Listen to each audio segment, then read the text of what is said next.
அதிகாரம் புலம்பல் 3:25 இன்றைய செய்தி. இதனுடைய தலைப்பு என்ன அப்படின்னு சொன்னா, கர்த்தர் நல்லவர், எப்போதும் கர்த்தர் நல்லவர். God is good all the time. எல்லா நேரமும் தேவன் நல்லவராய் இருக்கிறார். அந்த நல்ல தேவன் நமக்கு நன்மைகளை செய்ய போகிறார். செய்தியின் தலைப்பு எப்போதும் கர்த்தர் நல்லவர். அல்லேலூயா. இன்னைக்கு வாசிக்கலாம். தமக்கு காத்திருக்கிறவர்களுக்கும் தம்மை தேடுகிற ஆத்துமாவுக்கும் கர்த்தர் நல்லவர். அல்லேலூயா. எனக்கு அன்பான தேவனுடைய ஜனமே, கர்த்தர் நல்லவர். ஆனா யார் யாருக்கு? எல்லாருக்கும் நல்லவர், எப்போதும் நல்லவர். அல்லேலூயா. பக்கத்துல பார்த்து சொல்லுங்க, கர்த்தர் நல்லவர், எப்போதும் நல்லவர். அல்லேலூயா. God is good. சொல்லுங்க, இங்கிலீஷ்ல சொல்லுங்க, God is good all the time. God is good all the time. அப்படின்னா கர்த்தர் எப்போதும் நல்லவராகவே இருக்கிறார். அல்லேலூயா. எனக்கு அன்பான தேவனுடைய ஜனமே, யாருக்கு? தமக்கு காத்திருக்கிறவர்களுக்கு. ஆண்டவருக்காக காத்திருக்கிறீங்களா? அல்லேலூயா. நம்ம வீட்டுல இன்னைக்கு சொல்ல மதியம் என்னமா சமைக்க போற அப்படின்னா, வீட்டுல அரிசி இல்ல அப்படின்னு சொல்றதுனால கடைக்கு போய் அரிசி வாங்கி வீட்டுக்கு கொண்டு போயிடுவோம். எல்லாரும் உட்கார வச்சு தட்டுல கொஞ்சம் கொஞ்சம் அரிசியை போட்டு குழம்பு ஊத்தி என்ன பண்ணுவோம்? என்ன பண்ணுவோம்ல சொல்லுங்க, என்ன பண்ணுவோம்? சமைப்பீங்க. அந்த அரிசி ஒரு பக்கம் ஊற வைக்கிறாங்க, அப்புறம் இன்னொரு பக்கம் பாத்திரத்துல தண்ணி வைக்கிறாங்க. அது கொதிக்கும் போது எடுத்து போடுறாங்க. போட்ட போது இறங்கிருமா? அது வெந்து இல்ல சாதாரண பதத்துக்கு வந்த உடனே சாப்பிடுற மாதிரி ஆயிடுச்சான்னு பார்த்து அதுக்கப்புறம் வடிக்கணும். தண்ணி வடிச்சதுக்கு அப்புறம் காத்திருந்து எடுத்த உடனே வாயில போடலாமா? வாயில போக முடியும். அப்ப என்ன பண்ணுவோம்? இவ்வளவு நேரம் காத்திருந்து சாப்பிடுறீங்களே. அல்லேலூயா. ஃபாஸ்ட் ஃபுட்டுக்கு போனா கூட 10 நிமிஷம் காத்திருக்கணும். நிறைய ஜனம் இருந்தாங்கன்னா 1/4 மணி நேரம் 1/2 மணி நேரம் ஆயிடுது. அல்லேலூயா. இல்ல நான் ஸ்விக்கில ஆர்டர் பண்ணிடுவேன். ரைட், ஆர்டரே பண்ண கூட 5 நிமிஷம் வீட்டுக்கு வந்துருமா? அவன் அங்க ப்ரிப்பேர் பண்ணி அதை எடுத்துட்டு அந்த டைமுக்கு அந்த ஏரியால வரக்கூடியவங்க கொடுத்து அனுப்புறதுக்கு டைம் ஆயிடும். அப்ப காத்திருக்காம எந்த காரியமும் நடக்காது. நாம் காத்திருக்கணும். யாருக்காக காத்திருக்கணும்? ஆண்டவருக்காக காத்திருக்கணும். சங்கீதங்களின் புஸ்தகம் 27 அதிகாரம் 14 சங்கீதம் 27:14 கவனிங்க. கர்த்தருக்கு காத்திரு, அவர் உன் இருதயத்தை ஸ்திரப்படுத்துவார். திட மனதாயிருந்து கர்த்தருக்கே காத்திரு. அல்லேலூயா. திட மனது. ஆண்டவருக்கு காத்திருக்கும்போது சில நேரம் மனசு என்ன பண்ணுவா? ஐயோ டைம் ஆகுது, நம்ம போனோமே. மனசு என்ன பண்ண? கிடந்த அடிச்சுக்கோ, இதை பார்க்கணுமே, அதை பார்க்கணுமே, அதை பண்ணணுமே அடிச்சுக்கோ. இப்ப என்ன பண்ணுவான்? திடமனதா இருந்து 1/2 மணி நேரம் உட்கார்ந்துட்டு தான் போவேன் என் ஆண்டவருடைய சமூகத்துல. காத்திருக்கும் பொழுது இருதயம் என்ன ஆகுமா?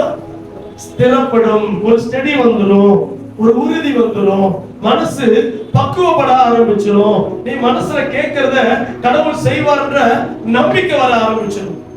அல்லேலூயா. அப்ப என்ன பண்ணுமா? காத்திருக்கணும். சங்கீதம் 65:2 இப்படி வேணும். சரி, 62:5 சங்கீதம் 62:5 என் ஆத்துமாவே தேவனை நோக்கி அமர்ந்திரு. பாத்தீங்களா? ஆண்டவரை நோக்கி பார்த்து அமர்ந்திருந்தால், காத்திருந்தால், நீ நம்புகிற காரியம் எதுவோ அது வரும். பல காரியங்கள் நம்முடைய தேவைகள் இருக்கலாம். ஆக்க பொறுத்தது எப்படி ஆற பொறுக்கணும்னு சொல்றோமோ, ஒரு தேவைக்காக நீ விண்ணப்பம் பண்ணும் பொழுது உட்கார்ந்து காத்திருக்கணும். ஜெபம் பண்ணி முடிச்சிட்டு ஒரு 10 நிமிஷமாச்சும் காத்திருக்கணும். ஆண்டவரே என் கூட பேசுங்க, எனக்கு பதில் கொடுங்க. அப்ப ஆண்டவர் தரிசனமாய் சில காரியங்களை காட்டுவா, இல்ல ஒரு வசனங்களை நமக்கு காட்டுவா. அப்படி இல்ல நம்ம உள்ளத்திலேயே ஆண்டவர் என்ன பண்ணுவார்?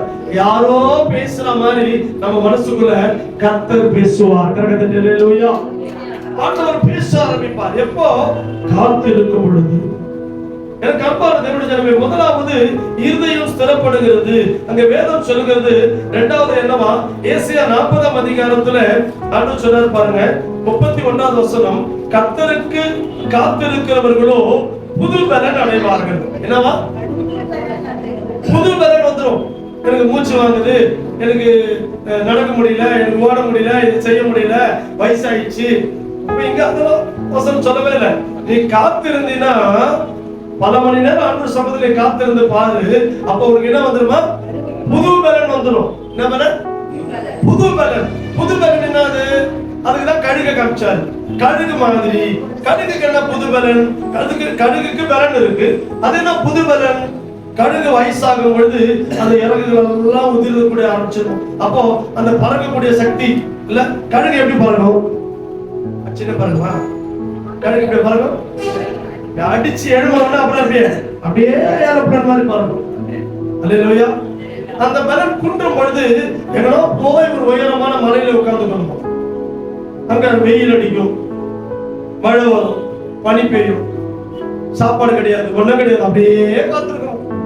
சிறகெல்லாம் கொட்டி போயிடும். உரிச்ச கழுகு மாதிரி, தோல் உரித்த மாதிரி எல்லா முடியும் கொட்டி போய் வெறும் தோல். இப்ப அதுல வெயில் அடிக்குது, எப்படி இருக்கும்? சுரில் அடிக்கும். அப்படியே காத்திருக்குமா? பனி பெய்யும், மழை குளிரும், அப்படியே காத்திருக்கும். எனக்கு அன்பான தேவ ஜனமே, என்ன நடக்கும் தெரியுமா?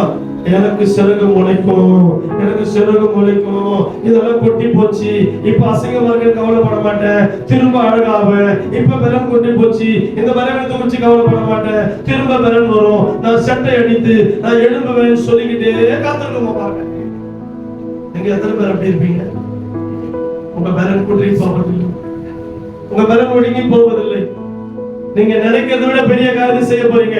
இப்ப நீங்க ஒண்ணும் இல்லாம இருக்கலாம், இப்ப உங்களால சாதிக்க முடியாம இருக்கலாம், இப்ப நீங்க கஷ்டப்பட்டு இருக்கலாம். ஆனா கர்த்தர் சொன்னாரு, எனக்கு காத்திருக்கும் பொழுது கழுகுக்கு சமானமாய் திரும்ப உன் வயது வார வயதாய் மாறும். கழுகை போல செட்டை அடித்து நீ உயர எழும்புவாய். அல்லேலூயா. அன்னைக்கு ஓடி ஓடி ஓடி நீ வேலை செஞ்சாலும், ஓடி ஓடி உழைச்சாலும் உன் பலன் குறைவதில்லை. நடந்து நடந்து வந்தாலும் நீ சோர்ந்து போவதே இல்லை. அல்லேலூயா. கர்த்தர் சொன்னாரு, இன்னைக்கு எனக்கு காத்திருந்து பாரு, ஒரு புது பலன் கொடுப்பேன். நல்லா காத்திருந்து ஜெபம் பண்ணிட்டு வேலைக்கு போங்க, நல்லா காத்திருந்து ஜெபம் பண்ணிட்டு வியாபாரத்துக்கு போங்க. கர்த்தர் வந்து அங்க நிப்பாரு, கர்த்தர் வந்து உன்னை ஆசீர்வதிப்பாரு.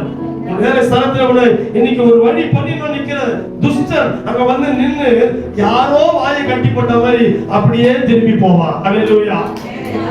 கர்த்தர் அதை செய்வார். அல்லேலூயா. எஸ்ஏ 49:23 சொல்லுது, நான் கர்த்தர், எனக்கு காத்திருக்கிறவர்கள் வெட்கப்பட்டு போவது. வெட்கப்பட மாட்டீங்க. ஏன்னா அங்க வசனம் சொல்லுது, ராஜாக்களுடைய வளர்க்கும் தந்தைகளும் அவருடைய நாயகிகளும் ராஜாக்களுடைய மனைவி, அவர்கள் உன் கை தாய்களும் உன்னை கையில் ஏந்தி உன்னை பராமரிக்கிற தாயாகவும் இருப்பார்கள். தரையிலே முகங்குப்புற விழுந்து உன்னை பணிந்து உன் கால்களின் தூளை நக்குவார்கள். கரக தட்டி அல்லேலூயா. ராஜாக்களும் ராணிகளும் கூட வந்து உனக்கு முன்பா முழங்கால் படிட்டு, எம்மா எனக்கு கொஞ்சம் ஜெபம் பண்ணுங்க. ஐயோ எனக்கு ஜெபம் பண்ண தெரியாது, எங்க பாஸ்டர் தான் வரணும், நான் என்ன பண்றது? எல்லாம் ஜெபிக்கிற அக்காவையோ ஆயாவையோ கூப்பிடுவா? வேண்டாம், நீ ஜெபம் பண்ணா போதும், நீ ஜெபம் பண்ணாலும் எனக்கு நடக்கும் அப்படின்னு உனக்கு முதலாளியா இருக்கிறவங்க கூட உன் முன்னாடி முழங்கால் போட்டு ஜெபத்தை கேட்பார்கள். உன்னை வந்து பணிந்து கொள்ள கர்த்தர் செய்வார். எப்ப தெரியுமா? நீ அப்பா சமூகத்துல காத்திருந்து ஜெபிச்சா. நமக்கு தான் நேரமே இல்லையே. இங்க ஓடுறதுக்கு நேரம் இருக்கு, அங்க ஓடுறதுக்கு ஃப்ரெண்ட பார்க்க நேரம் இருக்கு, இல்ல எதையோ செய்யறதுக்கு நேரம் இருக்கு, ஊர் கதை பேசுறதுக்கு நேரம் இருக்கு. ஆனா ஜபம் பண்றதுக்கு நேரம் இல்லை. ஜபம் பண்றதுக்கு இடத்தை தேடுங்க, தனியா உட்காருங்க. இல்லையா தேவாலயத்துக்கு வாங்க. நேத்துக்கு இந்த குளோரிக்கு சபையெல்லாம் பெருக்கி பாய்பட்டு ஞாயிற்றுக்கிழமை வரும்போது அழகா போட்டிருக்கு, யாரு செய்யறாங்க, இதுல நம்ம பங்கு என்ன யோசிச்சு பாத்தீங்களா? இந்த கஸ்தூரி அம்மா வரலாம், ரூபி வரலாம், அருண் வரலாம், இங்க பக்கத்துல இருக்க வரலாமே. இந்த வேலைக்கு 4 பேர் சேர்ந்தா சீக்கிரம் ஆகும்போது முடிச்சுட்டு வரலாம்னா ஜெபிச்சுட்டு போலாமே. இல்ல சனிக்கிழமை நீங்க கூடி ஜெபிங்கன்னு தான் சொல்லியிருக்காங்க, யாரும் வரதில்லை. சனிக்கிழமை நீங்க ஜெபிச்சீங்கன்னா ஞாயிற்றுக்கிழமை நிரம்பி இருக்கும். அல்லேலூயா. செய்து பாருங்க, உள்ள வரும்போது ஒரு ஆசீர்வாதம். என்ன நடக்குது பாருங்க. வந்து இந்த காரியங்கள் எல்லாம் நம்ம செய்ய எல்லாம் ஆயத்தப்படுத்தி செய்து உட்கார்ந்து நம்ம பார்க்கிறோம் அப்படின்னு சொன்னா அங்க தேவனுடைய கிரியைகள் நடக்கும். அல்லேலூயா. அதுக்கு பலனை அவர் கொடுக்கிறார். முடியலன்னா அந்த பலனை கொடுக்கிறார். எனக்கு அன்பான தேவனுடைய ஜனமே சொல்றாரு, இங்க வந்து கர்த்தரை நீங்கள் பணிந்து கடந்து போகும் பொழுது உங்களை பணிந்து கொள்கிற மனுஷரை நான் தருவேன், நீங்கள் வெட்கப்பட்டு போவதில்லை. அல்லேலூயா. வெட்கப்பட்டு போவது இல்லை. அது மட்டுமல்ல, நீங்க கர்த்தருக்கு பணிவிடை சேர்ந்த ஒரு சமூகத்துல காத்திருக்கும் போது என்ன பண்ணலாம், பரிசுத்த ஆவியினால் உங்களை பலப்படுத்தும். ஒரு சிலர் நல்லா தான் இருப்பாங்க, நல்லா, ஆனா எதுக்கு எடுத்தாலும் சின்ன சின்ன பண்ணிடும். இப்ப வேணாம், எனக்கு வெறுப்பாரு, என் மேலேயே எனக்கு வெறுப்பாரு. யார் மேல சொல்லு, யார் மேல? என் மேலேயே எனக்கு. மத்தவங்க ஏன் வெறுப்பாரு? உன் மேல உனக்கே வெறுப்பு வந்தா மத்தவங்க ஏன் வராது? அல்லேலூயா. அப்ப என்னை நான் நேசிக்கணும், எனக்குள் இருக்கிற ஆண்டவரை நேசிக்கணும், எனக்காகவும் என்னோடு கூட இருக்கிறவர்களுக்காகவும் ஆண்டவர் பாதத்தை நான் காத்திருக்கணும். அப்ப ஆவியானவர் எனக்குள்ள எப்படி இருப்பாரா? அன்பின் ஆவியை ஊற்றுவார். அது வரைக்கும் சிறு சிறுன்னு மூஞ்சி காட்டிருந்தாங்கன்னா, என் வீட்டுல வரக்கூடிய பிள்ளைங்களோ பேர் பிள்ளை ஓடும்போது தெரியாம கால வச்சு சனின எப்படி மெச்சிட்டு போது பாரு, அது எப்படி பெத்தி வச்சுக்கிறான்னு வேற அவங்க அம்மாவெல்லாம் வேற சேர்த்துக்கு. வயசானவங்க தான் இந்த கேள்வி பேசுறாங்க, அவங்களுக்கு தான் நிதானம் வர மாட்டோம். வயசான மட்டும் தான் பொறுமை இருக்கணும்ல. ஆமா, அதை போய் நம்ம சொல்லி பாரு, ஆமா நீ வயசான கொஞ்சம் பொறுமையா இருக்கக்கூட முடியினா தெரியும். ஏன் வழி வைத்த சில கொண்டு வந்துட்டான். அல்லேலூயா. பொறுமை எப்போ வரும்? பரிசுத்தாவியானவர் உள்ள வரும் பொழுது, அன்பு வரும்போது. இவன் முயற்சிதான் அந்த நம்ம சொல்லுவோம், செல்லாம் பார்த்து போனா. அல்லேலூயா. இப்போ அவனுக்கு புத்தி வரும், ஐயோ கால் வலிக்குதா பாட்டி, கால் வலிக்குதாமா, கால் வலிக்குதா ஐயா அப்படின்னு. Sorry sorry. உன்னுடைய அன்பு அடுத்தவனை உங்ககிட்ட மன்னிப்பு கேட்க வைக்கும். நான் பூஜை காட்டுன்னு வச்சேன், அது பதிலுக்கு என்ன பண்ணான் அப்படின்னு போயிட்டாரு. அல்லேலூயா. எனக்கு அப்போ நம்ம ஆண்டவர்கிட்ட காத்திருக்கும் போது வரக்கூடிய பலன் இன்னும் வேற சில காரியங்கள்லாம் இருக்கு. நம்முடைய சத்துருக்களை நமக்கு பாதப்படி ஆக்கி போடு மட்டும் ஆண்டவரே நீர் என் வலது பாரிசத்தில் இரும் என்று எபிரேய புத்தகத்துல தாவீது சொன்ன வாக்கியத்தை எபிரேயர்ல எழுதியிருக்கிறார். அல்லேலூயா. 10:33 சொல்றாரு. அப்போ ஆண்டவர் இன்னைக்கு தம்முடைய சத்துருக்களை பாதப்படி, அப்போ உனக்கு எதிரி இருக்கானா, உன்னை பிரச்சனை பண்ணாங்களா, உன்னை வாழவே விட மாட்டானா, நீ ஜெபம் ஆண்டவருடைய சமூகத்துல உட்கார்ந்து காத்திருந்து ஜெபம் ஜெபம் ஜெபம் ஜெபம் எவ்வளோ நாளைக்குப்பா நீ காத்திருக்கிற ஒரு நாளும் வீண் போகாது. மொத்தமா சேர்த்து அவன் எவ்வளவு பலசாலியோ அவ்வளோ பலனை கொடுத்து அவனை உடைச்சு போடுவாரு. உன் சத்துருவை உனக்கு பாதப்படி ஆக்கி. அல்லேலூயா. அப்ப நான் கர்த்தருக்கு காத்திருக்கும் பொழுது அவர் என்னை ஆசீர்வதிக்க நல்லவராகவே இருக்கிறார். நான் நம்புகிறத எனக்கு கொடுக்கிறவராக இருக்கிறார். என்னை ஒரு நாளும் வெட்கப்பட்டு போகாதபடி நடத்துகிறவராக இருக்கிறார். அல்லேலூயா. அதான் வேதம் சொல்லுகிறது ரோமர் 10:11 அவரை விசுவாசிக்கிறவன், விசுவாசத்தோடு காத்திருக்கிறவன் வெட்கப்பட்டு போகவே மாட்டான். அல்லேலூயா. அடுத்ததா 2 காரியங்கள் சொல்லப்பட்டிருக்கு. யோவான் 5:3 நீங்க வாசிக்கும் பொழுது பெதஸ்தான் ஒரு அற்புதம் நடக்கிற இடம் இருக்கு. அந்த குளத்துல எப்போதாகிலும் தேவதூதர் வந்து எப்பவாவது இறங்குவாங்க. இறங்குற வரைக்கும் ஜனங்கள் காத்து கொண்டு இருப்பாங்க. அவன் இறங்கி குலகத்தை கலக்கிற உடனே அதிலே எப்பேற்பட்ட வியாதி உள்ளவனா இருந்தாலும் சரி, முதலில் இறங்குறவனுக்கு சுகம் கிடைக்கும். கரகத்தை அப்போ ஒரு சுகம் கிடைக்கணும்னா கூட காத்திருக்கணும், ஒரு அற்புதம் கூட காத்திருக்கணும். ஏதோ நானும் 2 வாரம் போனா ஒன்னும் நடக்கலன்னு விட்டுறக்கூடாது. நம்ம கண்டினியூட்டி விட்டுட்டோம்னால ஆசீர்வாதத்தை இழந்து போயிருக்கோம். அல்லேலூயா. அற்புதங்கள் நடக்க வேண்டுமானால் நான் காத்திருக்க வேண்டும். அல்லேலூயா. அதே போல ரட்சிப்பு வெளிப்பட வேண்டுமானாலும் நான் என்ன பண்ணோம்? காத்திருக்கணும். அப்போஸ்தலர்கள் நிருபத்துல 10ஆம் அதிகாரத்தில், அப்போஸ்தலர்கள் நிருபம் 10ஆம் அதிகாரம் 24ஆம் வசனத்துல கொர்நேலியுவுக்கு அவன் காத்திருந்த பொழுது 4ஆம் வசனத்தில் சொல்லப்பட்டிருக்கு, கர்த்தர் அவனுக்கு தரிசனமாகி கொர்நேலியுவே உன் தான தர்மங்களும் உடைய கிரியைகளும் தேவனுக்கு நினைப்பட்டதெல்லாம் எங்க வந்திருக்கு? என் சமூகத்துல வந்து என்னாச்சா எட்டி இருக்கிறது என்று சொன்னாராம். 24ஆம் வசனத்தை பார்க்கும்போது அவங்களுடைய